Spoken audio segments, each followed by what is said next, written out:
Bible సెలవిస్తుంది. Because they will hate you. ఎందుకంటే వారు నిన్ను ద్వేషిస్తారు. And at the same time the Bible says, అదే విధంగా దేవుని యొక్క వాక్యం చెప్తుంది, reprove the people who are having understanding. ఆ యొక్క గ్రహింపు ఉన్న వారికి నువ్వు సరిదిద్దు అనేది. Proverbs 9:8. సామెతల గ్రంథము 9వ అధ్యాయం 8వ వచనము, reprove not the scorners, he will hate you. ఆ యొక్క పరిహాసం చేసే వారికి నువ్వు గద్దింపియకు, వారిని ద్వేషిస్తారు. Don't correct them. వారిని సరిదిద్దకు. Leave them to dogs. వారిని వదిలేసాయి. God will deal with them. దేవుడు వారిని చూసుకుంటారు. And if you turn to 19th chapter of Proverbs, అదే సామెతల గ్రంథము 19వ అధ్యాయం చూసినట్లయితే 25th verse, 25వ వచనము, reprove the people who are having understanding. గ్రహింపు ఉన్న వారికి నువ్వు గద్దింపి. Yes, friends. అవును స్నేహితులారా, When the priests were rebuking the king, ఆ యొక్క యాజకులు ఆ యొక్క రాజుకు ఆ యొక్క గద్దింపిస్తున్నప్పుడు they didn't care. ఆయన పట్టించుకోలేదు. Who is this fellow, the priest? ఈ యాజకుడేవాడు, Who is that servant of God? ఈ దేవుని యొక్క సేవకుడేవాడు. Here, I am the king. నేను రాజును, Who is he to stop me? నన్ను ఆపడానికి ఈయనెవరు?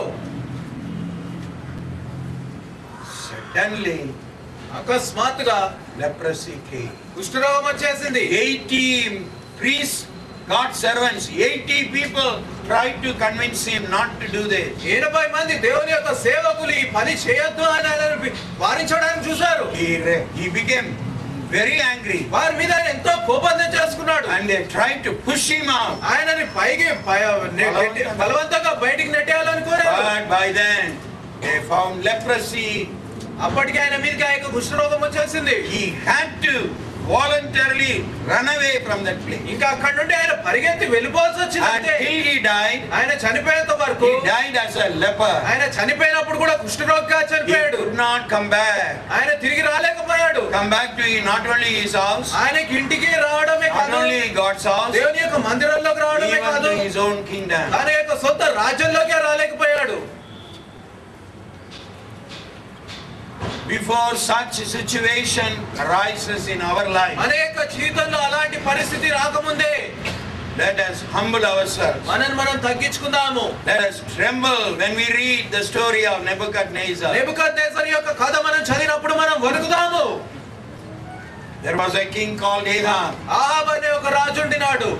You go home and read. మీరింటికి వెళ్ళి చదవండి. First Kings chapter 21, మొదటి రాజుల గ్రంథము 21వ అధ్యాయము 27 to 29. 27 నుండి 29 వచనాలు. See, this man behaved so badly, చూడండి, ఈ యొక్క వ్యక్తి ఎంతో ఘోరంగా ప్రవర్తించాడు, very wickedly. ఎంతో దుష్టంగా ప్రవర్తించాడు. He killed the innocent. ఎంతో ఒక నిరపరాధిని చంపాడు. And such a man, అలాంటి ఒక వ్యక్తి, when the punishment of God came, దేవుని యొక్క శిక్ష ఆయన మీదకి వచ్చినప్పుడు he began to repent. ఆయన పశ్చాత్తాపడటం మొదలు పెట్టాడు. Oh God, ఓ దేవా, pardon me. దయచేసి నన్ను క్షమించండి. And not only with mere words, ఉట్టి మాటలతో కాదు, he began to shed tears. ఆయన కన్నీటిని కాచాడు. And what did God say? కానీ దేవుడు ఏమన్నాడు? Look at Ahab, ఆహాబును చూడండి, how he humbleth himself before me. ఎలాగా నా ముందు తనను తాను తగ్గించుకుంటున్నాడు. Because he humbleth himself before me, నా ముందు ఆయన దీనుడుగా తగ్గించుకుంటున్నాడు కాబట్టి I will not bring the evil in his day. ఆయన యొక్క కాలంలో నేను ఈ యొక్క దుష్టత్వాన్ని రానియను. God forgave him. దేవుడు ఆయన He క్షమించాడు. saw he is humbling. ఆయన తగ్గించుకోవడం దేవుడు చూశాడు. He was asking others. వేరే వారిని ఆయన అడుగుతుండినాడు. Look at Ahab, ఆహాబును చూడండి, how he was humbling himself before me. నా ముందు ఆయన ఎలాగ తగ్గించుకుంటున్నాడు. You humble yourself, friend. నిన్ను నువ్వు తగ్గించుకోవా స్నేహితుడా. The great King Ahab, ఎంతో గొప్ప రాజైన ఆహాబు after doing all wicked things and received the judgment of God, ఎంతో చెడ్డ కార్యాలు చేసి దేవుని యొక్క న్యాయ తీర్పు పొందుకున్న తర్వాత humbled himself. అనంతా తగ్గించుకున్నాడు. Repented. ఆయన పశ్చాత్తాపడ్డాడు. Felt sorry for his life. ఆయన యొక్క జీవితాన్ని బట్టి ఆయన క్షమాపణ కోరాడు. God changed his judgment. దేవుడు ఆయన మీదకి వచ్చిన న్యాయ తీర్పును మార్చేశాడు. As he looked at his repentance. ఆయన యొక్క పశ్చాత్తాపాన్ని దేవుడు చూశాడు. And if you turn to 2nd Chronicles, you write it down, 2nd Chronicles 33rd chapter, రెండో దినవృత్తాంతాలు 33వ అధ్యాయం రాసుకోండి. from verse 10 to 13. 5వ వచనం నుండి 13వ వచనము. This king, ఈ రాజు, his name was Manasseh. మనాసే అయిన పేరు.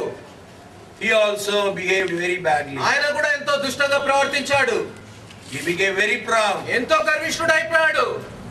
But when he humbled himself, కానీ తనంతా ఆయన తగ్గించుకున్నప్పుడు God forgave him. దేవుడు ఆయనను క్షమించాడు. Yes, God loves the humble, అవును, దీనులను దేవుడు ప్రేమిస్తున్నాడు. but hates the proud. కానీ ఆ యొక్క గర్విష్ఠులను ఆయన You want ద్వేషిస్తున్నాడు. to continue to live as a proud person? నువ్వు గర్విష్ఠుడుగా జీవించాలని కోరుతున్నావా? Our Lord Jesus himself, మన ప్రభువైన యేసుక్రీస్తే Philippians 2nd chapter 8th verse, what do we read? ఫిలిప్పీయులకు రాసిన పత్రిక 2వ అధ్యాయం 8వ వచనంలో మనం ఏం చదువుతున్నాము? He humbled himself ఆయన to the death of the cross. శిలువ మరణం పొందినంతగా తనంత తగ్గించుకున్నారు. Son of God, దేవుని యొక్క the కుమారుడు, creator of heaven and earth. ఈ యొక్క లోకాన్ని, ఈ యొక్క ఆకాశాన్ని సృష్టించిన దేవుడు He humbled himself ఆయన తగ్గించుకున్నారు.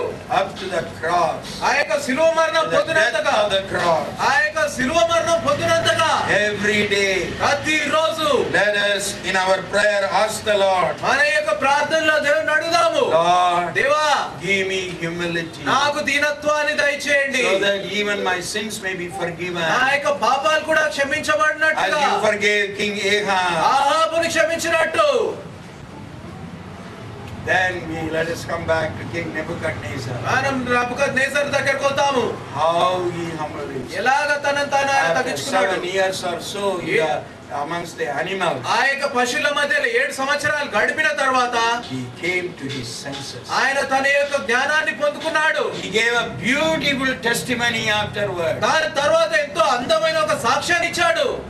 Our God, మన దేవుడు, till then God was not in his mind. అప్పటి వరకు దేవుడు ఆయన యొక్క తలంపుల్లో లేడు. That man said, I built ఆ వ్యక్తి అన్నాడు, నేను కట్టాను with my strength నా యొక్క శక్తితో, for my honor. నా యొక్క ఘనత కొరకు.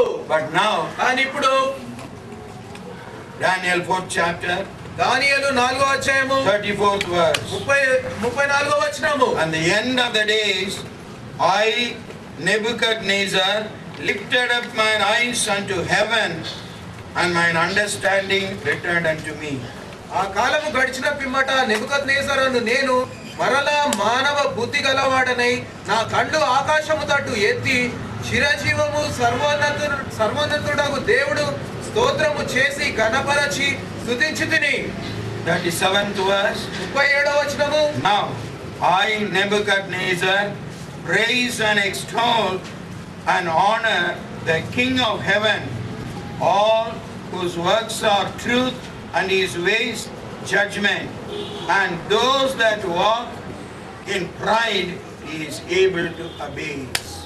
ఈలాగు నెబుకద్నెజరును నేను పరలోకపు రాజు యొక్క కార్యములని సత్యములను ఆయన మార్గములు న్యాయములనై ఉన్నవనియు గర్వముతో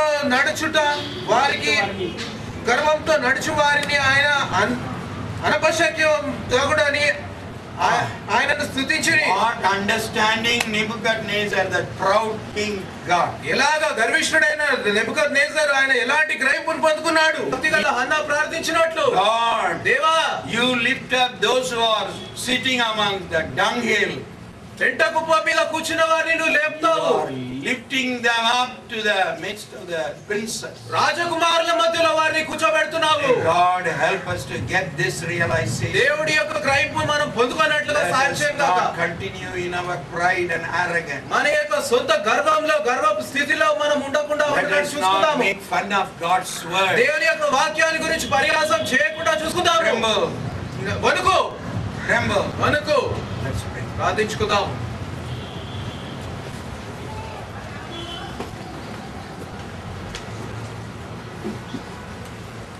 Examine your heart. నీ యొక్క హృదయాన్ని పరీక్షించుకో.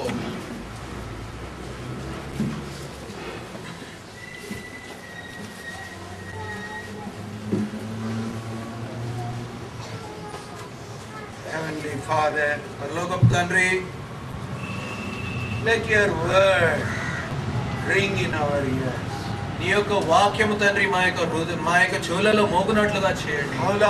How long we will be proud and arrogant ఎంతకాలం తండ్రి ఈ యొక్క గర్వపు స్థితిలో గర్విష్ఠులుగా ఉంటాము. before God brings us down దేవుడు మమ్మల్ని కిందికి తీసుకురాకముందే, to the lowest level. ఎంతో కింద స్థితికి తీసుకురాకముందే Help us to humble ourselves. మమ్మల్ని మేము తగ్గించుకున్నట్లుగా చేయండి. Listen to your word very diligently. నీ యొక్క వాక్యాన్ని ఎంతో శ్రద్ధగా వినేవారుగా చేయండి. Be thou with us. మాకు తోడుగా ఉండండి. Let your word be a blessing. మీ యొక్క వాక్యం మాకు ఆశీర్వాదంగా చేయండి. Now as we have come around the table, ఇప్పుడు మీ యొక్క పరిశుద్ధ బల్ల చుట్టూ మేము వచ్చుండగా Lord, cleanse us దేవా మమ్మల్ని శుద్ధీకరించండి.